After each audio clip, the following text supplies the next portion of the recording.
If you're a pop culture fan, you should know that June is the month of summer blockbusters when the most highly anticipated movies are released in June, especially with some heavy hitters putting out limited pop-up events in stores to promote their movie's release. Spoiler alert, the best and worst of this month is all about the movies, so let's head right in.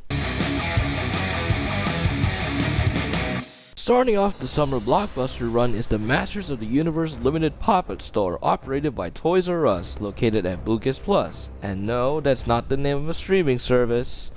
To be clear, Masters of the Universe isn't my childhood, and I never saw He-Man when I was a kid.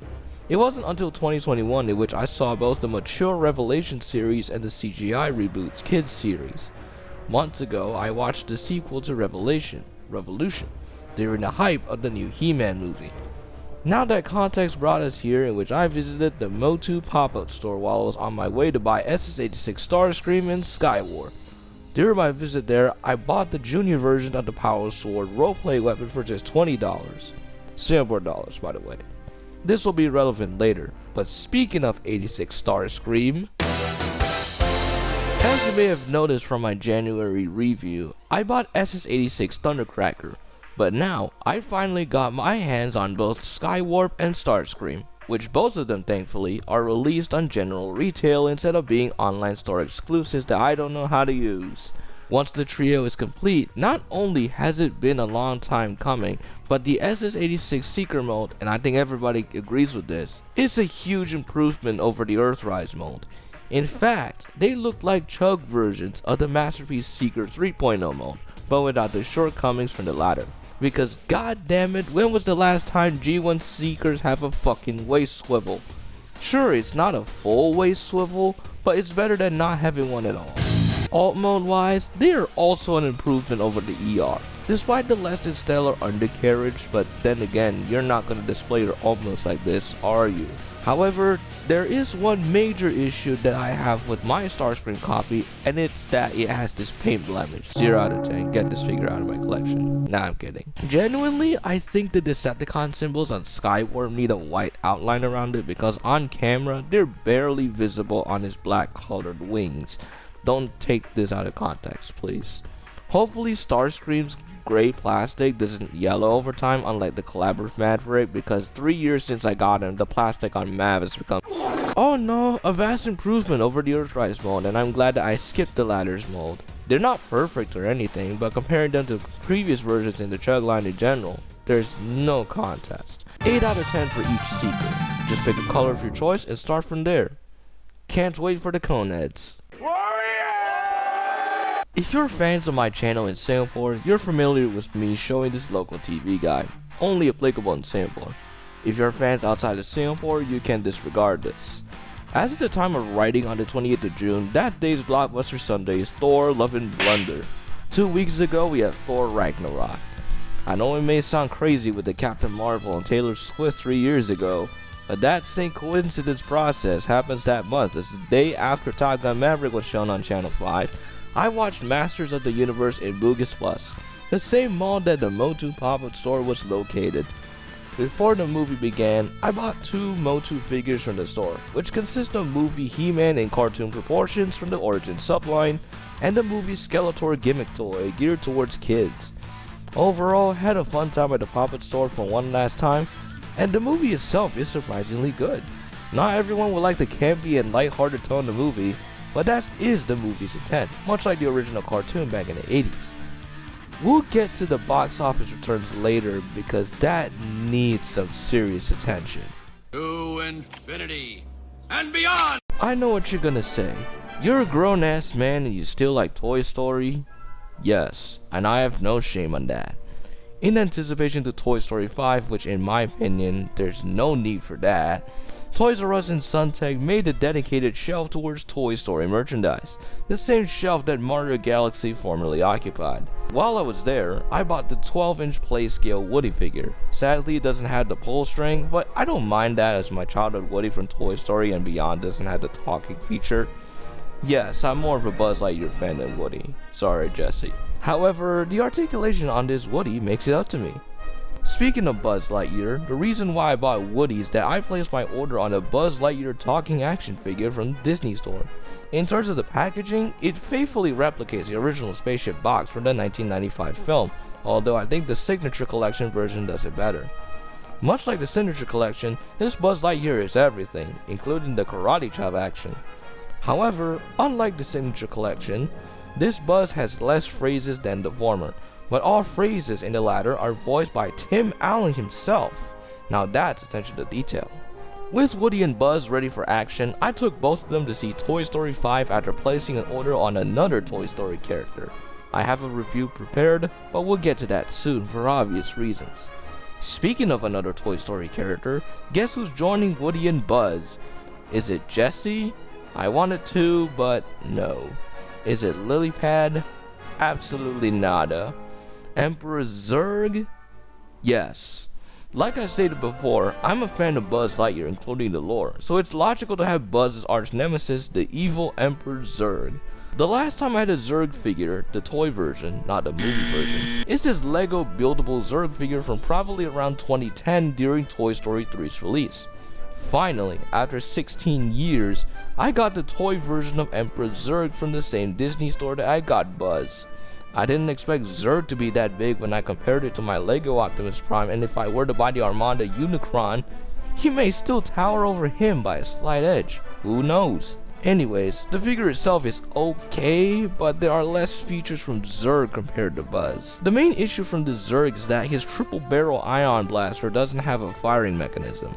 I mean, the best Disney can do is implement a light up feature in the blaster. Like hell, you could make some use with the trigger. Without it, how is he supposed to destroy Buzz? To make up with that shortcoming, there is a feature in Disney Store's line of Toy Story talking action figures in which the sensor on one toy can detect another, and it will unlock new phrases. Make sure the switch is set to on to experience it.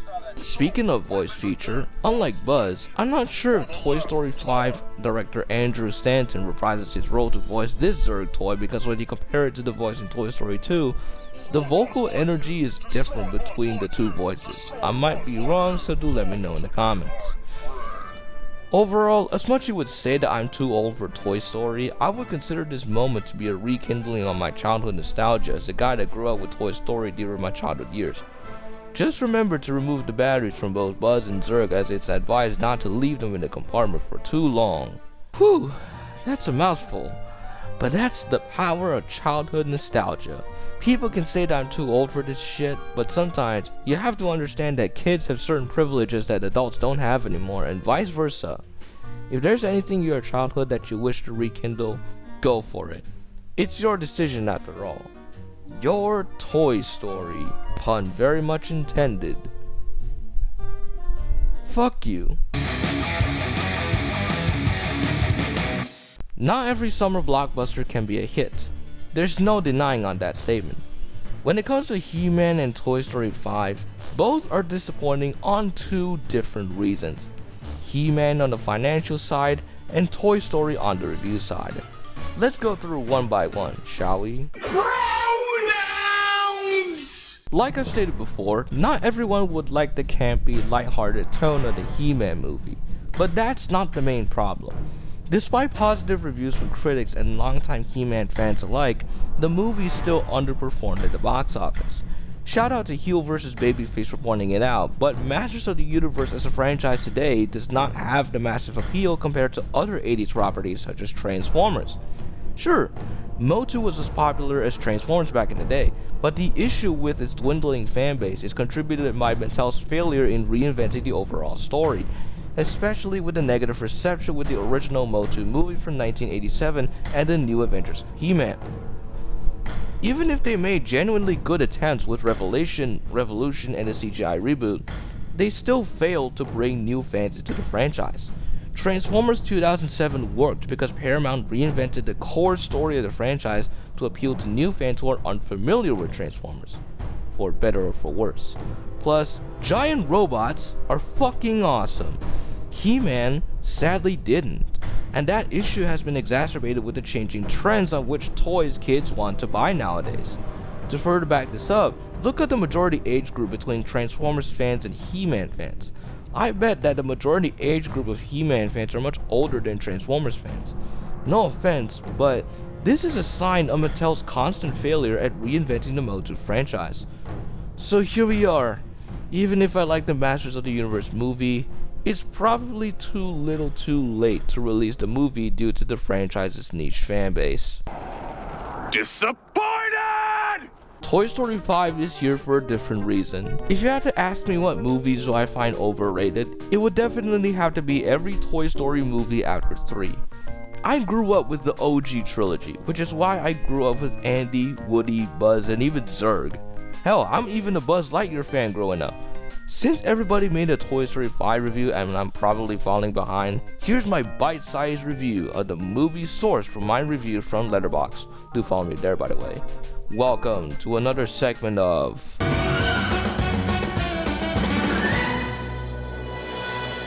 The idea of a story about technology replacing toys is great for a Toy Story movie. However, the idea came at a time when fans of the original trilogy are tired of the new Toy Story movies after 3. Unfortunately, the execution in 5 doesn't land as great as the first 3 movies. Credit where credit is due. The characterization of Lily Pad as a misunderstood antagonist is well done, as her role in the movie depicts how children turn to the current lifestyle of playing with their digital devices over toys, which I think the movie handled decently. Of course, Pixar nails the visuals, especially with the imagination sequences and new features from new toys such as the high-tech Buzz Lightyear toys. Let's not forget, Taylor Swift's original song for the movie is surprisingly decent. But that is where the positives end. As you may have noticed, Jessie is the main protagonist of the story, while Woody and Buzz are delegated to second fiddle, and have less things to do compared to Jessie. As a longtime Toy Story fan that grew up with Woody and Buzz, I can't believe my childhood nostalgia is ruined by the decision to make Jessie as the main character instead of Woody and Buzz. Let me reiterate, the entire Toy Story franchise is about Woody and Buzz. If you want Jessie to be the main protagonist, then go make a Jessie spin-off film or streaming show. Other than the issue of Jessie as the main protagonist instead of Woody and Buzz, the movie also relies on nostalgia bait. Jessie's journey and the introductions of new versions of Buzz Lightyear toys are like the movie jingling keys for you to keep your attention on the screen and point fingers at a reference or callback. In addition, there are also plot holes that make audiences confused when following the plot, which I can't get into without going into spoilers. And the elephant in the room, some of the OG characters such as Woody and Buzz have been bastardized by altering their personalities in favor of the main protagonist Jessie. Speaking of OG characters, most of them that we grew up with since the franchise's inception back in 1995 are put in the back burner, never utilized fully unlike previous installments. That is the consequence of having Jessie as the main driving character of the movie, which is why she should have had her own movie instead of making her the plot of a Toy Story movie. Overall, it's not a bad Toy Story movie, but it is among the weakest installments in the Toy Story franchise. Don't expect this movie to be on the level of the original Toy Story trilogy because it doesn't live up to that standard. But then again, this movie is gonna make money either way, and we're gonna get Toy Story 6 in the future whether we like it or not. And that concludes every summer blockbuster event I'd ever done in June. Overall, it's not bad by any means. Backrooms is a great adaptation with the original vision of Kane Pixels involved, and Obsession is a sleeper hit you shouldn't want to miss. However, the financial disappointment of the He-Man movie and my honest opinion on why Toy Story 5 is overrated makes the overall experience a mixed bag. But anyways guys, what are your best and worst moments in June of 2026? Are there any movies you've watched that satisfied you? Are there any moments from your childhood that you wish to rekindle? Do let me know in the comments below. If you enjoyed this video, do give it a like and subscribe to my channel for more content. This has been Mr. LW, and I'll see you guys in the next video. Deuce out.